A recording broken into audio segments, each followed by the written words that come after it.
Hello दोस्तों, welcome to my channel world facts. I hope आप सब लोग अच्छे होंगे। तो आज की वीडियो में ना हम लोग कुछ ऐसे चीज़ों के बारे में जानेंगे जो काफ़ी इंटरेस्टिंग होने वाला है। तो इसलिए वीडियो को एंड तक पूरा ज़रूर देखिएगा। और सबसे इम्पॉर्टेंट चीज़, अगर आप लोग ने अभी तक मेरे चैनल को सब्सक्राइब नहीं करे हैं तो जल्दी से जाकर चैनल को सब्सक्राइब करके बेल नोटिफिकेशन को ऑल पर सेट कर ले, ताकि जो भी इंटरेस्टिंग फैक्ट्स मैं इस चैनल पे अपलोड करूं वो आप तक सबसे पहले पहुंच जाए। तो चलिए वीडियो को स्टार्ट करते हैं। तो चलिए आज के वीडियो में ना हम बलिदान के बारे में कुछ जानेंगे। हिमालय का एक अनूठा पेड़ अपने फलीय विशेषता के साथ एक निर्जन पहाड़ी नदी के तीर पर स्थित था। उसके फल बड़े रसीले और मीठे होते थे। उनकी आकृति और सुगंध भी मन को मोह लेने वाली थी। उस पेड़ पर वानरों का एक झुंड रहता था जो बड़ी ही स्वच्छंदता के साथ उन फलों को उपभोग करता था। उन वानरों का एक राजा भी था जो अन्य वानरों की तुलना में कई ज़्यादा बलवान था, गुणवान और शीलवान था। इसलिए वह महाकपि के नाम से जाना जाता था। अपनी दूरदृष्टि से उसने समस्त वानरों को सचेत कर दिया था कि वह वृक्ष का कोई भी फल उन टहनियों पर ना छोड़े जाए जहाँ नीचे नदी बहती हो। उसके अनुगामी वानरों ने भी उनकी बात को पूरा महत्व दिया, क्योंकि अगर कोई फल नदी में गिरकर और बहकर मनुष्य को प्राप्त हो जाता तो उसका परिणाम वानरों के लिए अत्यंत भयंकर होता।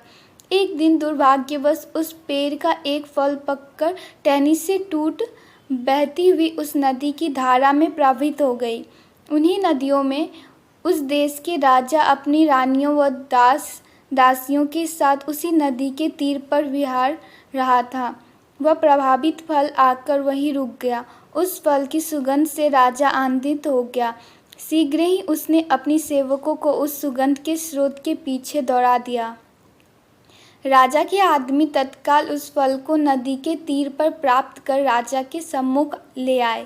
फल का परीक्षण करा गया तो पता चला कि वह एक विषहीन फल था। राजा ने जब उस फल का रस स्वाद किया तो उसके हृदय में वैसे फलों तथा उसके वृक्ष को प्राप्त करने की तीव्र लालसा जगी। क्षण भर में सिपाहियों ने वैसे फलों के पेड़ भी ढूंढ लिए, किंतु वानरों की उपस्थिति उन्हें वहां रास नहीं आई। तत्काल उन्होंने तीरों से वानरों को मारना प्रारंभ कर दिया। महाकपि ने तब अपना साथियों को बचाने के लिए कूदते हुए उस पेड़ के निकट की एक पहाड़ी पर स्थित एक बेत की लकड़ी को अपने पैरों से फंसाकर फिर से उसी पेड़ की टहनी को अपने दोनों हाथों से पकड़कर लटे अपने साथियों के लिए एक पुल का निर्माण कर लिया। फिर उसने चिल्लाकर अपने साथियों को अपने ऊपर चढ़कर बेतों वाली पहाड़ी पर कूदकर भाग जाने की आज्ञा दी। इस प्रकार महाकपि के बुद्धि कौशल के सारे वानर दूसरी तरफ की पहाड़ी पर कूदकर भाग गए। राजा ने महाकपि के त्याग को बड़े गौर से देखा और सहारा।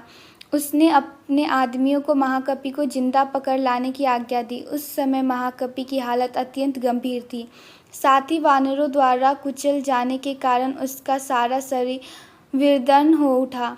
राजा ने उसका उपचार सारी व्यवस्था की करवाई, मगर महाकपि की आंखें हमेशा के लिए बंद हो चुकी।